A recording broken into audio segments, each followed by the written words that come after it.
ট্রেতে মাটিবিহীন চারা উৎপন্ন করা হয়, তাই না? মাটি আছে, দেখেন মাটি দেখছেন, মাটি দেখা পাইছেন, কম খাবার দেওয়া হয় যাতে করে হার্ডলিং হয়ে থাকে চারা। যে আমরা কিভাবে বীজ দিয়েছি, তাই না, ট্রেতে। তো এখানে দেখেন আবার বীজ গজায় গেছে, দেখছেন? ওখানে বীজ দেওয়ার পর পলিথিন দিয়ে ঢেকে রাখছিলাম, ঢেকে রাখার পর যখন বীজ গজাইছে, দেখছি যে বীজ গজাইছে, তখনই এইভাবে বিছানো হচ্ছে, দেখেন বেডের মধ্যে দিয়ে। এখানে আবার পরিমাণের মতো পানি দিতে হবে, নিয়মিত পানি শুকাইলে সকালে এবং বিকালে পানি দিতে হবে। পানি যদি না থাকে তাহলে সকালে এবং বিকালে পানি, প্রচন্ড রোদে পানি দেওয়া যাবে না, অত্যাধিক। এখানে দেখেন গরমের পরিমাণটা বেশি না। কেউ কেউ বলছে যে চারা, এখানকার চারা হলুদ, তাই না? অনেকে বলছে যে এই চারাগুলো দেখেন সম্পূর্ণ ট্রেতে মাটিবিহীন চারা উৎপন্ন করা হয়েছে, তাই না? মাটি আছে, দেখেন মাটি দেখছেন, মাটি দেখা পাইছেন, চারা দেখেন না।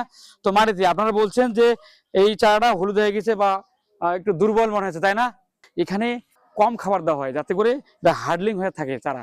ওখানে হার্ডলিং সেট আছে, দেখেন বাইরেও চারা কিছু রোদে দেওয়া হয় যাতে করে চারাটা মারা না যায় মাটিতে লাগানোর পর। এবং এই দেখছেন এই চারাটা শিকড় আছে না, প্রচন্ড ক্ষুধার্ত অবস্থায় আছে। মাটিতে লাগানোর সঙ্গে সঙ্গে খাবার নিবে, সঙ্গে সঙ্গে খাবার নিবে।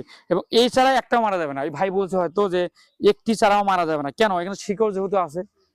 আমরা দেখছেন না, আপনার গ্রাম এলাকায় এখনো তো আমরা চাষ করি না, আমরা আমাদের বাপ চাষারা করে, মাটিতে চারা করে না, মাটিতে চারা করে বেগুন মরিচ। আমরা আগে তো সেম করতাম মাটিতে চারা। তো মাটিতে চারা করতে দেখেন মেইন শিকড়টা কিন্তু ছুড়ে যায়, তাই না? এখানে কিন্তু শিকড় ছুটছে, দেখেন না। এছাড়া মারা যায় না, এক নম্বর বৈশিষ্ট্য হলে এছাড়া মারা যায় না। এবং সম্পূর্ণ ভাইরাস মুক্ত একটা চারা। কেন ভাইরাস মুক্ত? দেখেন চতুর্থ সাইডে কিন্তু নেট দেওয়া আছে। এটা কিন্তু নেট না, শেড নেট।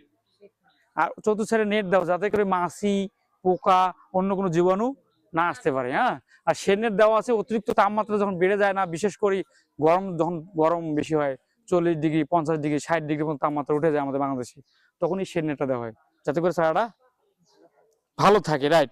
তো এই চারা হলো কি সমান আকৃতির, দেখেন সমান, দেখছেন না? এই লাগানোর পর কিন্তু একসঙ্গে ফলনও বিক্রি করতে পারবেন। এবং এটা যেহেতু ভাইরাস মুক্ত একটা চারা, এটা প্রোডাকশনও বেশি হবে, ফলনটা বেশি হবে। সাধারণ কৃষক হচ্ছে ওই মধুখালী বালিয়াকান্দি থেকে, এখান থেকে নিয়ে আসে, ভালো হয় দেখি আবার নিয়ে যায়। এখানে দেখছেন মানে আপনার প্রতিটা বেটের সামনে দেখেন এই যে প্যাকেটের ছবি দেওয়া আছে কোন কোম্পানির। আমরা কিন্তু সবচেয়ে ভালো যেগুলো কোম্পানির সেগুলো আমরা এখানে চারা তৈরি করি, সেগুলো যাতে করে কৃষক ক্ষতিগ্রস্ত না হয়। এবং সময়টা, যে সময় যে জাতটা হবে সে জাতটা এখানে উৎপাদন করে থাকি। এটা হলো আপনার কি ইয়েলো কাঠ বলে বা হলুদ কাঠ, এটা পাওয়া যায় কিন্তু আপনাদের এলাকায় পাবেন। আমরা দিয়েছি যাতে করে আমাদের মাঝে মাঝে গেট খোলা থাকে, তো মাঝে মাঝে সাদা মাছি আসে বা পোকা আসে, এই জন্য এই পোকাটা কিন্তু এখানে আঠা আছে, দেখেন এক প্রকার, দেখছেন?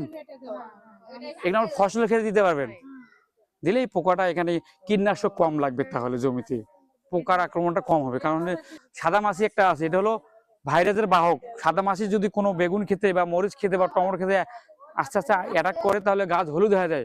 আস্তে আস্তে ওই গাছ থেকে রস চুষে খেয়ে অন্য গাছে আক্রমণ যদি করে, তা সমস্ত জমির ফসল আপনার আস্তে আস্তে ভাইরাসে যুক্ত হয়ে যাবে।